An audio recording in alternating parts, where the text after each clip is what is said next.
So I was doing this meditation one morning, and during the meditation, all of a sudden, I hear a voice. Hand on heart, this is how it happened. I hear a voice, and the words were, "Build 2 pyramids in Ubud." And I'm like, what? Who is this?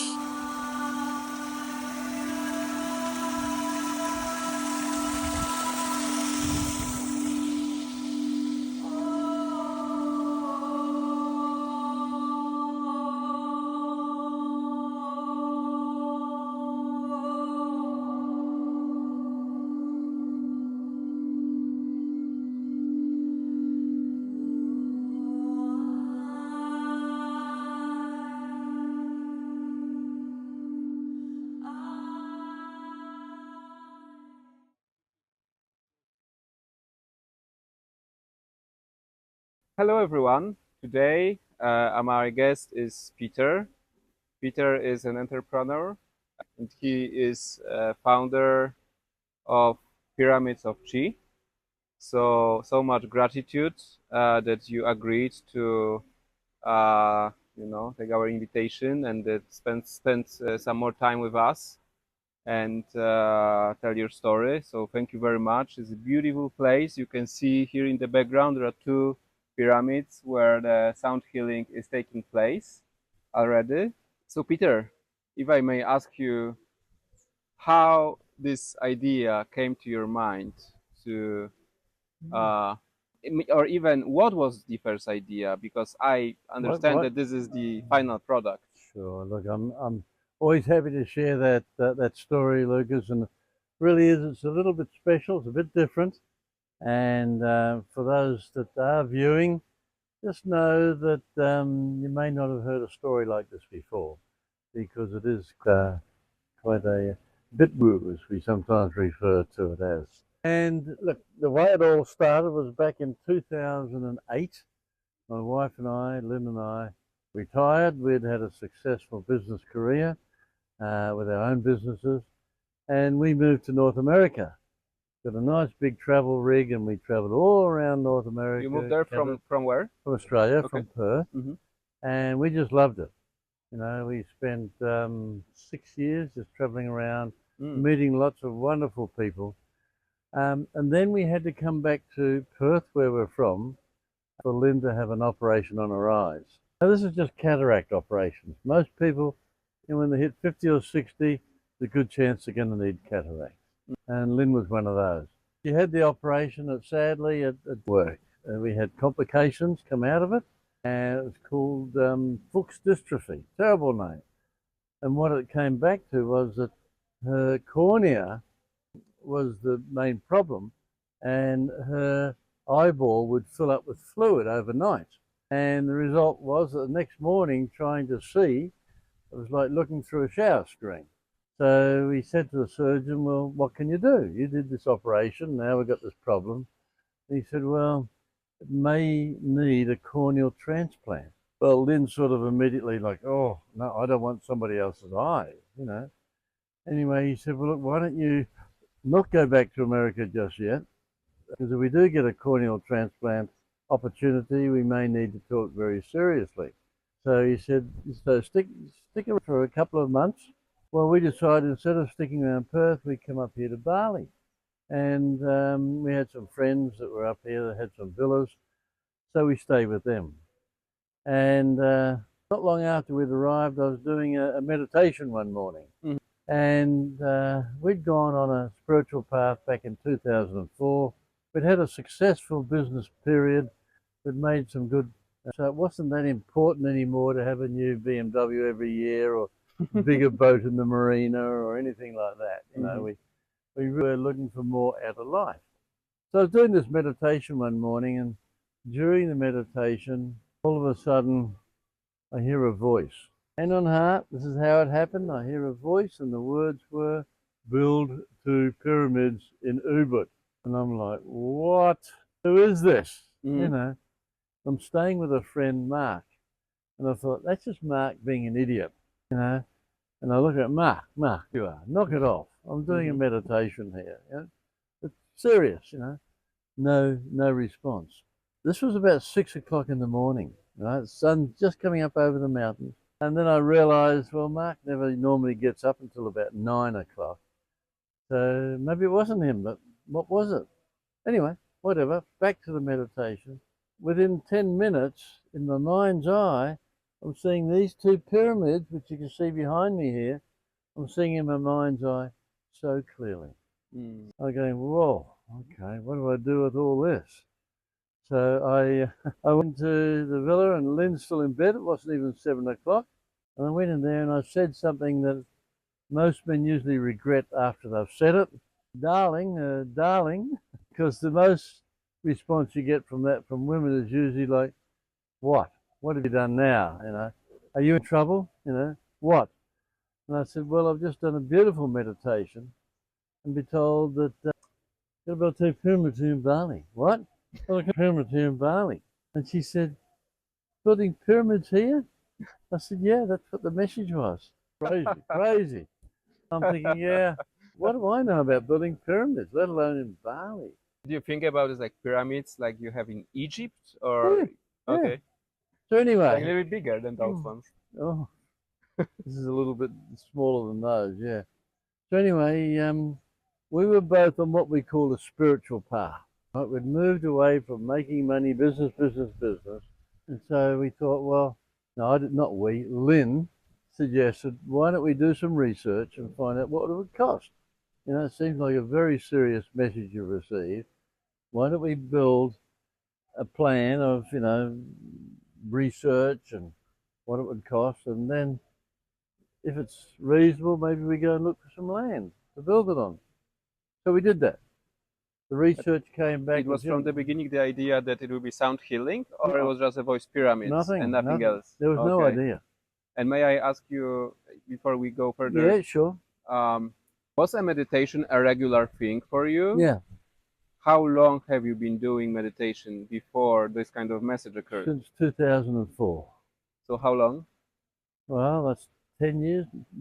I'm asking because I think it's very inspiring when someone is admitting or saying that, yeah, there was some kind of message, some kind of voice. Yeah. You know, the idea sneaked into my mind this way or that way. I think, at least from my point of view, I'm always so curious how this thought, you know, how it's Sure. occurring, because everything else unfolds from there, right? Yep. All of this is kind of a consequence of this thought and the fact that you decided acting on it. But the thing, okay, how this first thought appeared, and you know, you can also consider it that it's coming from some kind of energetical world, right? Yeah. Like how to tune in to this source of ideas, you know, how to tune into this frequency to hear potential inspiring messages from within, not from the outside. When you hear what happened from here on, you'll realize why we are so passionate about waiting for messages from Spirit, God, Universe, Jesus, Krishna, whoever you have a strong belief in.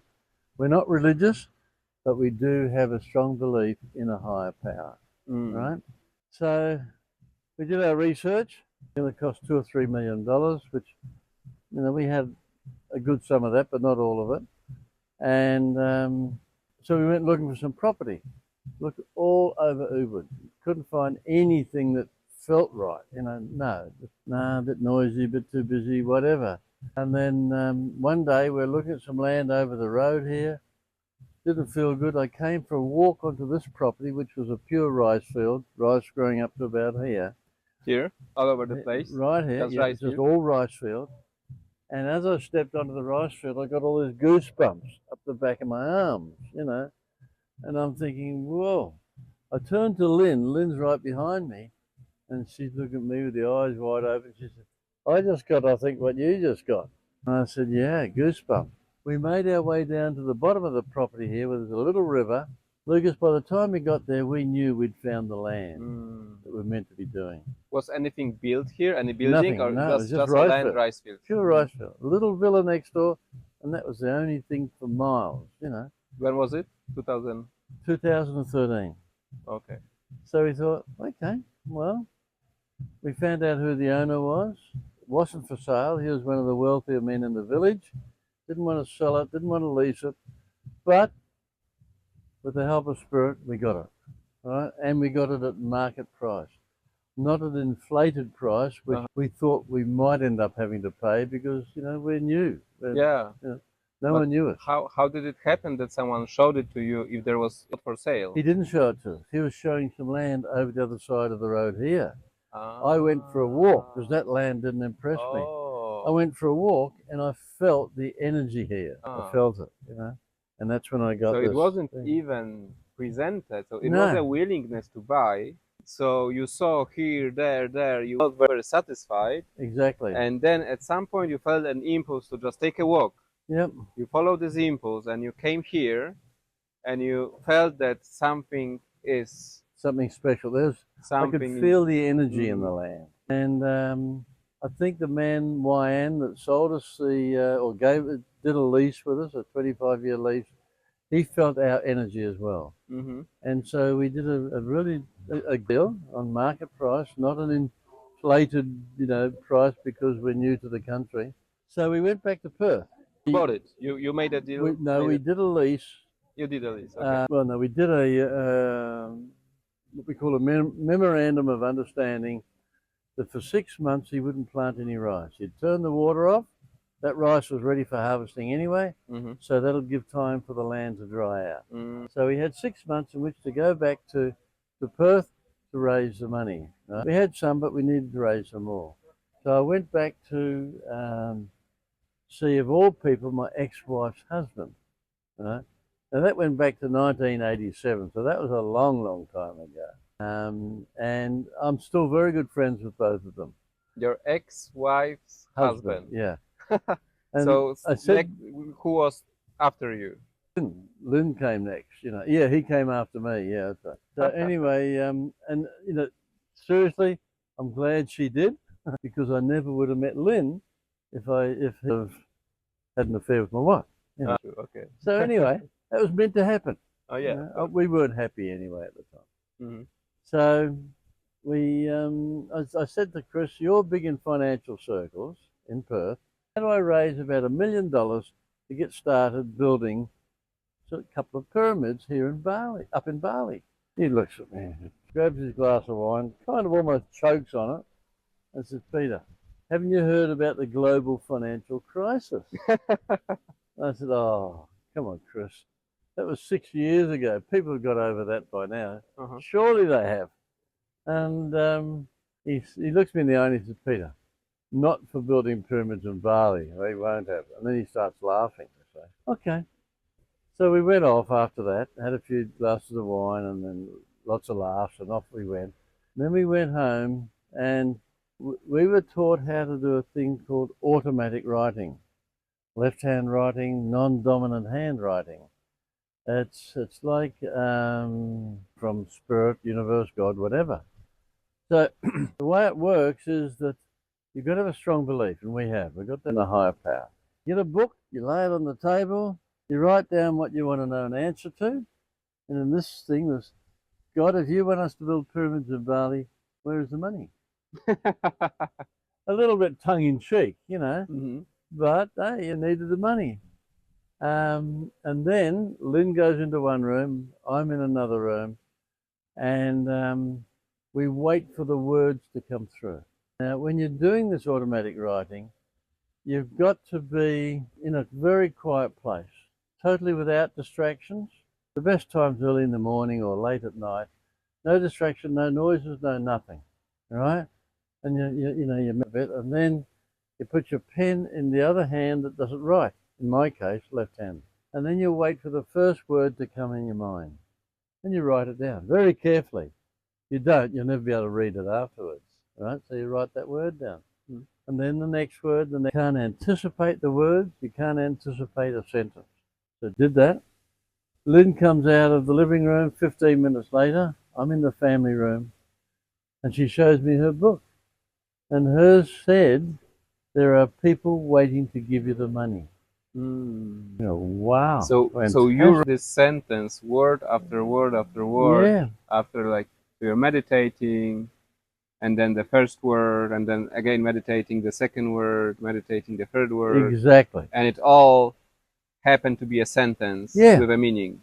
It's amazing. It's really, it's what I said before, it's a little bit I need woo-woo. to try it by myself. It's you struggle with it when you first hear about it, and it sure works. Can I have a question? Hang on. Let me finish. Yes. Lynn looks at my book, and mine said, there are investors wanting to meet you. So on her book, there are investors there to give you the money. These are their words. On mine, there are investors wanting to meet with you. How do we find them? Very quickly, Another question. Yeah, how do we find them? So then we go wait for the answer to come. Wait, come. This time 4 words came back. 4 words. Don't spend much money. I've been in business since 1977. I've been in marketing. I've been in very successful businesses. You want to raise money, you got to spend a bit of money to find those investors. Anyway, Lynn, being a typical woman, who has the logical way of dealing with things, she says to me, Peter, you've been told, don't spend much money. I said, okay, righto. We didn't. We put on a free ad on a called Gumtree. It's a free website in Australia. I think they have it in Europe too. And a little classified advertisement in the newspaper, in the local newspaper. But what did you put out there? Picture of 2 pyramids, Bali business opportunity, and a phone number. That was it. Without any idea what to do with those pyramids yet. Nothing. Right? So then I love this ability of trust and following the flow, whatever comes. That's what it was. So we went, it's in your hands, universe. You want us to build pyramids? All we did was spent $41. You did your job at that time. I've done my job. And then you were just... And I sit back and I'm thinking, okay, we'll see what happens. This is where it gets... I love that. This is where it gets really, really weird. Hand on my heart, within 3 weeks, we had $750,000 pledged to us. Through those advertisements, the people were calling you and offering participation. We had 3 investors come to us, and they all were prepared to spend $250,000 each for a 10% share in what we were going to do here. Wow, no marketing. They didn't know us, those 3 investors. They didn't know each other. But the best thing, not one of them asked to see my business plan before. No, not one of them read my business plan. I'd already given it to them. So there was a business plan. I did a business plan. So there was an idea what to do with those pyramids. Well, when I got the message, I thought, well, I better do a business plan if we're going to look for investors. And I've been doing that all my life, So what was in this business plan? Was it sound healing or? Yep. Okay. Yep. We did some writing. What are we building these pyramids for? And we got told for sound healing. So it was the same method. Yeah, same automatic writing. Yeah. And so I need to learn this. Oh, look, everybody. I'm sorry, I'm not letting you go after this interview. I'm taking some training from you. Well, what you do is you buy my book. Oh. Right? We have our book, our whole bookstore. There's almost a chapter devoted to automatic writing. What's the title? Expect the unexpected. You can't miss it. It's got our photo on the front. Yeah. So I'm thinking, wow, okay. What do I do now? I've got this money pledged. So, yep, I've met all the people. The most amazing of the 3 was one man, Joe. He was here last week, he and his wife. And I said, how did you hear about us? When he came to our place for a meeting. And he said, I went up to the shops this morning, Saturday morning, to buy a book for my son Tommy for his homework. And while I was up there, I was paying the money and I saw a newspaper and I picked up the newspaper and brought it home. Well, his son, Tommy, said, Dad, what are you doing with the newspaper? You never read newspapers. You don't watch the news. Mm-hmm. Why do you need a newspaper? And Joe said, I don't know. I really have no idea. Maybe I've got to wrap something in it, And so, A sandwich. So he walks into the Uh-huh. house, throws it on the coffee table, and goes off and does what he normally do on a Saturday morning, you know. Later that afternoon, he lives on the coast in Western Australia, the sea breeze came in. Because what do you reckon happened? The wind blew open the page where the advertisement was. Amazing. So that's how things happened. And you know, once we had all that organised, the money is organised, you know, we had two other investors as well. It all just came very effortlessly. And as I said, I've been in business since 1977. Nothing ever happens that easy. So with that in mind, went back to America, sold off this beautiful big rig that we had, and moved to Bali. And that was back in 2013. So it was never an idea of mine. No, I give all credit to the universe, spirit, God, Krishna, whoever, and that's why we're here now.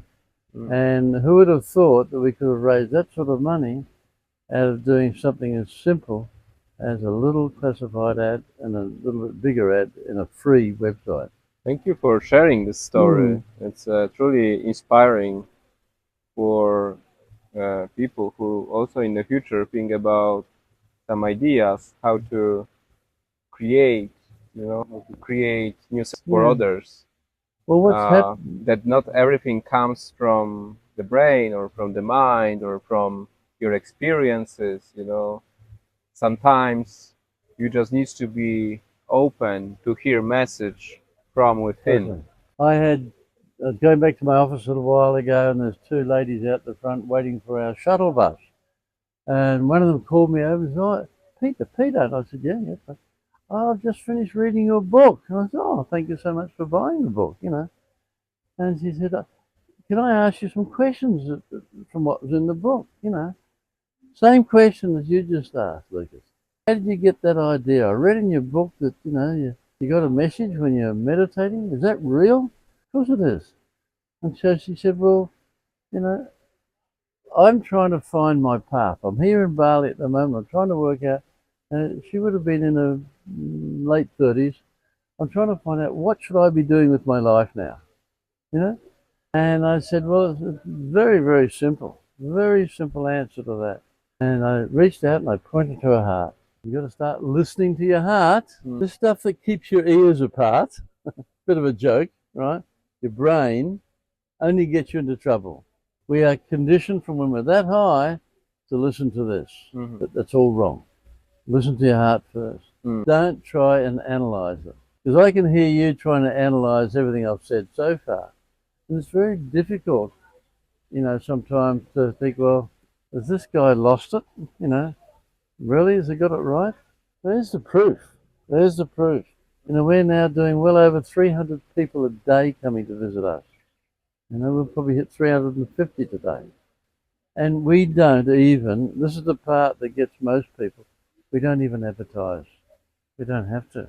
People You don't come have here, what? Sorry, we don't advertise. advertise. People come here, they like it so much, the experience, they go off and tell anybody that's interested in listening. So it's all word of mouth. Everything's word of mouth. And that's how the people hear about us, and that's how they end up here. Yeah, I love what you said about listening to your heart Mm. and be strong enough this listening in this follow. persist on acting on it, because as you said, like it's so normal to have other kind of thoughts, right? Or Gosh. like analysis, like logical approach.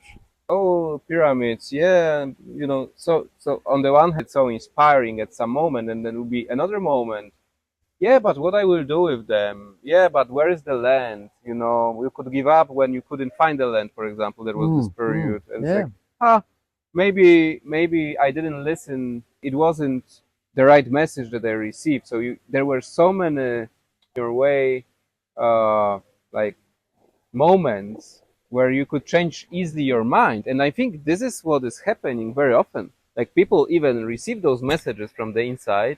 Sometimes they hear it, but then there is no this dedication to really go all in, because you need to go all in. Sometimes you went all in, right? But Lucas, I was challenged too, Okay. all the time. My family thought I was crazy. I got 3 boys. My number 3 son, he says to me, "Dad, I've been talking to the other boys. Seriously, yeah, you've done some crazy stuff in your life. Now we think you've really lost it." Imagine Bali. And I got that sort of response from many, many people. All my friends thought I'd lost it. You know, Dad, Peter, brother, mate, you know, your imagination's gone wild there. And I said, well, feels right, sounded right. So that's what we're doing. We're following it. And of course, I didn't know anything about building pyramids, let alone in Bali, you know. But I went there with the faith, and I'm not religious, so I just went there with my own faith. I've had this message, which having some voice going, "Build 2 pyramids in Ubud," you think, what the heck was that? So that has completely changed my whole mindset to being open, not being closed-minded, being open. Yeah. And that's happened all the way through right from when we started to now. You know, things change every day, regularly get challenged. But I keep saying, hey, it's in God's hands. If He wants me to do something, or she wants me to do something, sorry, God, whatever, it will happen. Yeah, sometimes as more people telling you how crazy they see your actions, Yeah. sometimes it's just confirmation to go with it, you know. So like, oh, I'm on the right path, you know, because it's not about external world telling me what to do. It's about listening to myself and doing it, regardless of the external world, right? And that's what really keeps us going.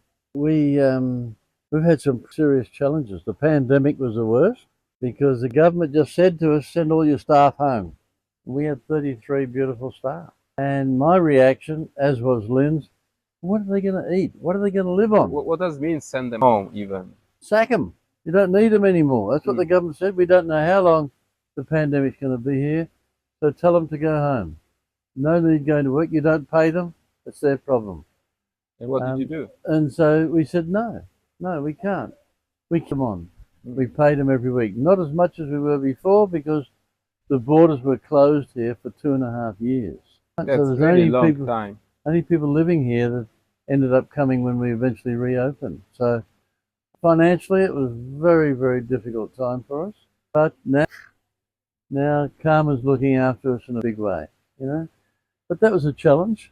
We could have walked away from it and said, okay, that's our money gone, whatever. But so how didn't you give up during pandemic? So you knew that everything will come normal at some point, or what was your motivation to keep going? We didn't think that all of this was created for nothing. We saw the results from 2017 to 2020, the 3 years. We saw the results of people here and what they were getting from going in the pyramids.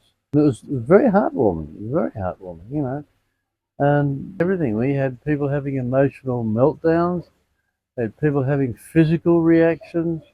Oh, many, many things. And once again, it's in the book.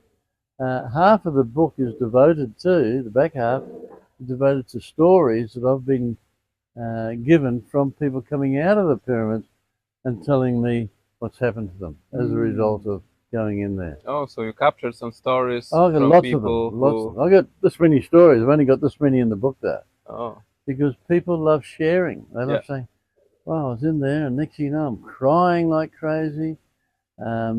What's going on? What da da da? Someone else would come and say, I got this really strong message. It kept reoccurring. And what does it mean? I said, to me, nothing. To you, probably something very serious, and you need to think about the message you've received. You know, I had a lady from Colombia once. She was a very famous artist in Colombia. She used to paint on the side of buildings these fabulous big murals, right? And she's known all over the world for painting these murals. She's listening to me. This is about 2018. She's listening to me doing an introduction one day, and I was saying to them all, you know, if there's a problem in your life, when you go in there, just say, thank you, Spirit, thank you, God, thank you, whoever you believed in, for helping me through this problem. So this girl goes, what about this then? Holds her arm up, and she's got a leather thing from here way up to the fingers, you know. supporting her wrist and her hand. Mm-hmm. I said, "What's wrong?" And so one of her friends said, "Oh, look, she's very famous. She's an artist that does murals." I said, "So what's happened?" She said, "I cannot use this wrist anymore. You know, it's got whatever it was." I said, "Well, tell God you're really appreciative. You're thankful for what He can do for your wrist." And then I thought no more about it. And then we had the session.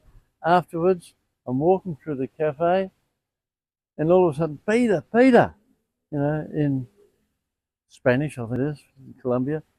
And I said, "Oh, there you go. What?" And she goes, "Look at this." She'd taken a wrist thing off, and she's doing this. Wow. Wow, could you do that beforehand if you didn't put the... No, why, it's always like this. Fantastic. Well, let me know when you get back to Colombia, back to Bogota, you know, if you ever get started again. You know what she did? Well, she didn't. One of her friends sent me a photograph of her up on scaffolding about 5 floors up, painting pyramids on the side of a building. Oh, wow. Beautiful message. Sound cures all. So, you know, my standard phrase to many people is, listen to your heart before your head and expect the unexpected. When it does come, don't back off and say, "Oh, my imagination," or "No, I can't do that," or "That would never work." Just be prepared to have an open mind. I love this. Unexpected. Yeah. It could be a title of the podcast. Please do. Please do. You know, people have things happening to them when they have the sound healing. You know, it can't be explained away scientifically. Mm-hmm. You can come close because, you know, bodies, we're vibrational beings. Mm-hmm. You know, we're 80% water. We react to sound. You know, there's so many things. We play very, very interesting instruments in there. Yeah. You know, and all goes to work on what we call your chakra system. Where did you take these instruments from? And, you know, did you have some advisors? What instruments to take? What instruments could have an impact? I'd been involved in a type business a number of years Which beforehand, business? a hobby, Hobby. you know, like part-time leisure type, you know, not a money-making business. Mm-hmm. Where I'd learnt how to play gongs. I loved the gongs. And so I kind of knew the gongs did some amazing things to our bodies. And so when I got told to build the 3 pyramids, I said, what am I going to do? The 2 pyramids, what do I do with these pyramids? Sound healing. The more I looked up sound healing, the more I came to realize that number 1 instrument for sound healing is your voice. That's the number 1 instrument for sound healing. My own voice or Your someone own else's voice, voice? anybody's voice. The human voice is the best instrument for sound healing. You know, we've all got special songs that break us into tears, that make us emotional, whatever. Number 2 was the gongs. All right? And so I did research on the gongs. And then number 3, believe it or not, is an Australian instrument called the didgeridoo. Didgeridoo. Didgeridoo. It's like a Swiss horn sort of thing, you know, at that long. You know. And same again, you can play all sorts of sounds through that with your voice and this instrument. Mm-hmm. And then the singing bowls and drums, and it goes on.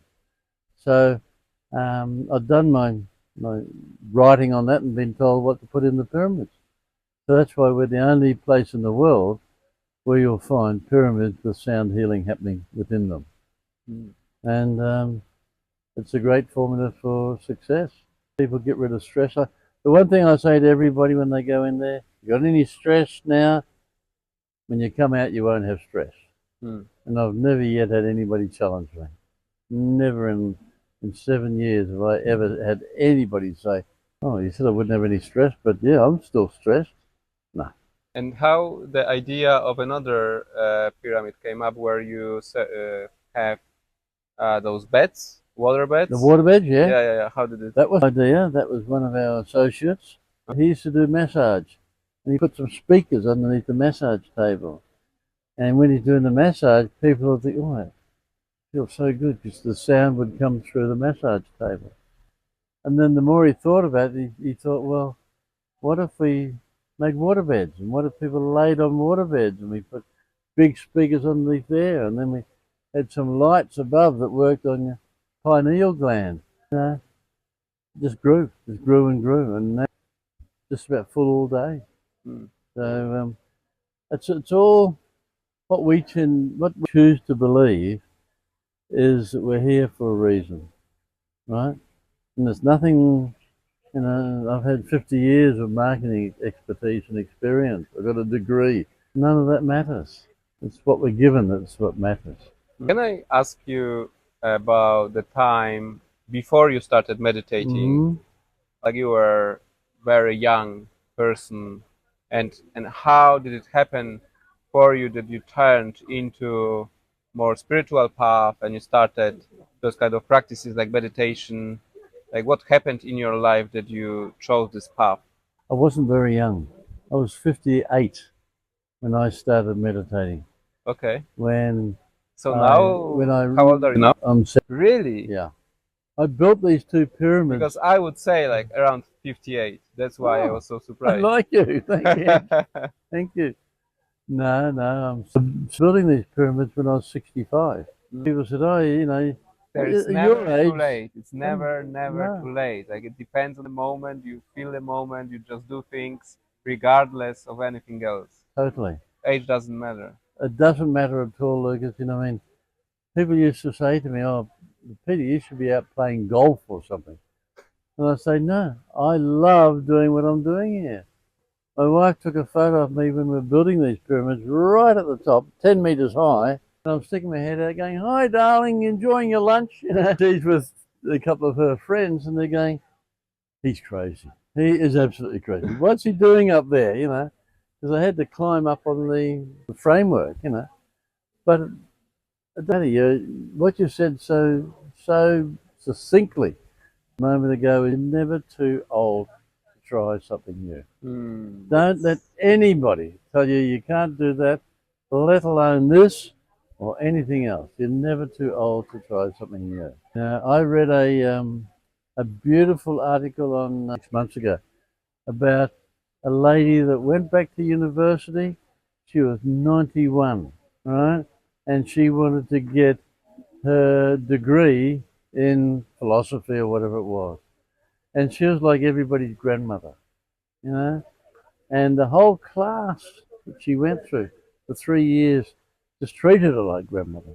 At her graduation, she's given the doctorate, you know, the document, and she thanked everybody, really, everybody crying their eyes out. And she said to every one of them, you know, "I'm now 94, 95, whatever." She said, "If I can do it, every one of you can do it." You know? Yeah. So, you know, it was, and then she passed away a week later. And she'd written a beautiful letter saying, "I wanted to achieve something major at the end of my life, and I've done it. I'm ready to go now." So, you know, you never know when you're, folks, you never know. I don't know how much time I've got left, but I'm not stopping still for anybody. You know, I got a life to live, and I got a beautiful wife to live with, and beautiful business here, and it's all about enjoying life. Let me ask, I was wondering before we met, I was wondering, how do you feel? How do you hear every day? And you see that this place is so crowded. Well, you've seen today it's crowded 1 minute, quiet the next. You know, they all come in for the session, and they go in for the session, and it gets quiet. I leave here at the end of every day saying thank you. Thank you for sending us all. Thank you for putting us in a position now where we have 50 staff and 40 facilitators. They're all living off a dream that we established. You know, they wouldn't be employed, they wouldn't be having money coming in if it wasn't for the fact that, you know, we followed our hearts and built the pyramids.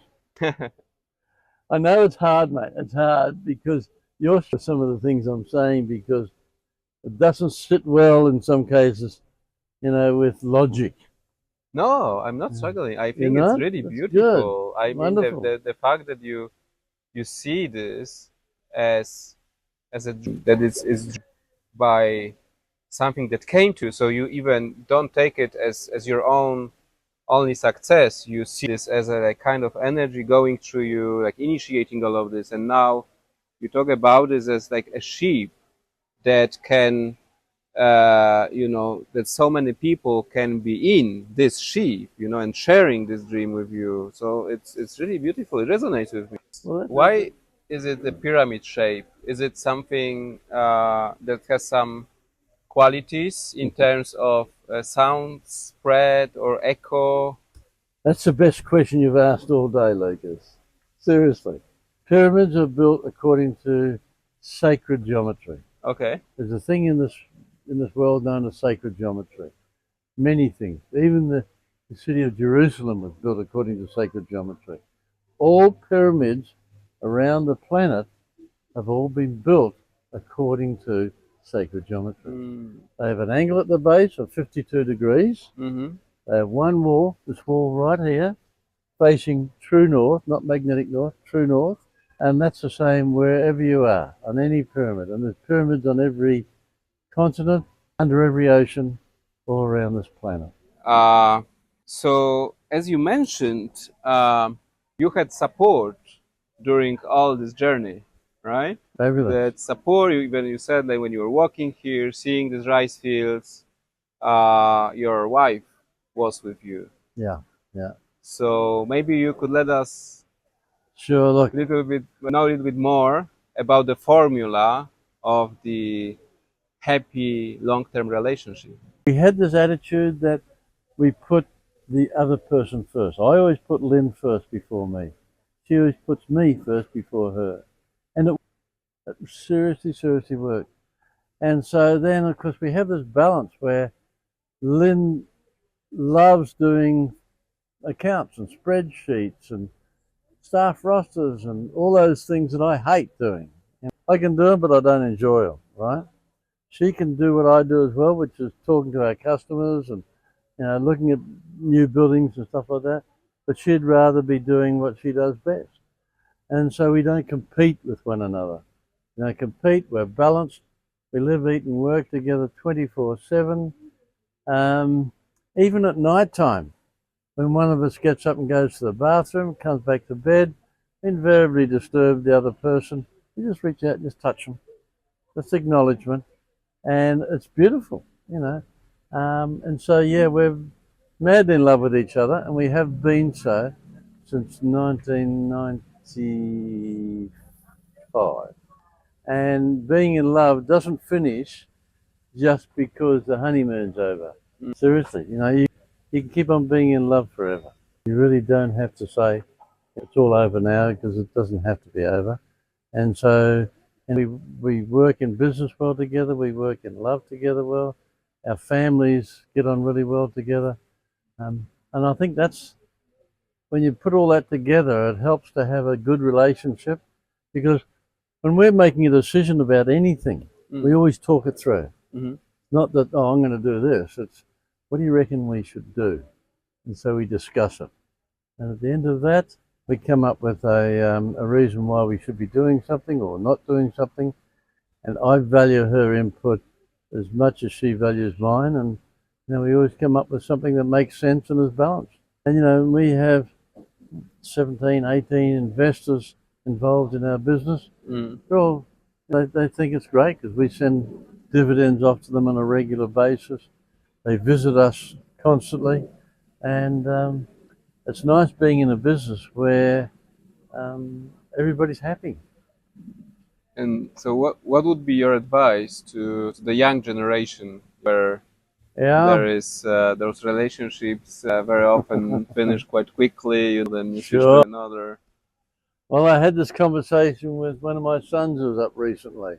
And I said to him, I said, Matt, you put Zuzka first in all your decision making. No, Dad, I don't. I said, well, if you, his lady that he's with is called Zuzka, got two of her own children. And I said, look, she loves you madly. You say you love her, but are you putting her first? Because if you put your partner first, there's never going to be a problem. As long as she's putting you first as well, of course. So you've got to both agree to put the other person first.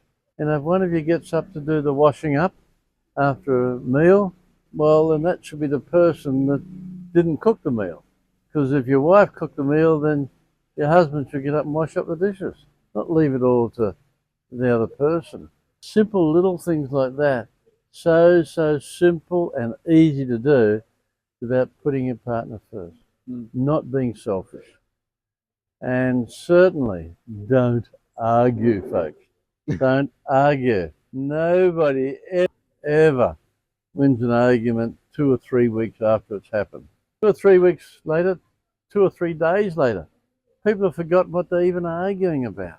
And who wins? Nobody really wins. You end up like that, So true. and you get angry. You know, like I said to you in the cafe earlier. You know, only twice have we ever gone to bed without saying goodnight to one another. And that's what it comes. It comes down to being at peace with each other all the time, being at peace. Well, thank you for that. You're welcome. Is there anything else that you would like to share to our listeners? Sure. I think, quite seriously, everybody, I've said it once already, with your heart before your head with any decisions you're making. Because if you leave it up to this, you'll get into trouble. If you leave it up to that, you'll always come out in front. Thank you so much. That was real pleasure. Thanks, man. Real pleasure having you. Same So much here. wisdom, so much experience. I don't know if it's feelable through the video, but it's even certain fields around you that I can sense. Thank you. So thank you. It was real pleasure talking to you, and I think that I will be able to see my life even a little bit differently, or those triggers that I receive sometimes or messages, I will pay much more attention to it, having your example in mind, because it's just truly inspirational where this can lead. So thank you for sharing the story. Thank you, I'm Lucas. pretty sure that there are more people out there who will feel the similar way. Well, to your viewers, to yourself, to your team, it's been a pleasure sitting here and talking about our journey. And I think we all need to learn how good life can be, and really can be fantastic. You know, at my age, I'm just loving every day. And I think no matter what age you are, don't be negative, stay in the positive. Stay in the positive, and you'll always be happy in yourself. And give out happiness. We've all got beautiful smiles, and we can smile at other people, you'll get a smile back. But if you're angry, you'll know where life's going to lead. Be curious how good the life can be. I like it. And expect the unexpected. Thank you. Thanks, mate. Thank you. That was a good interview. Yes, Very yes. good, Lee.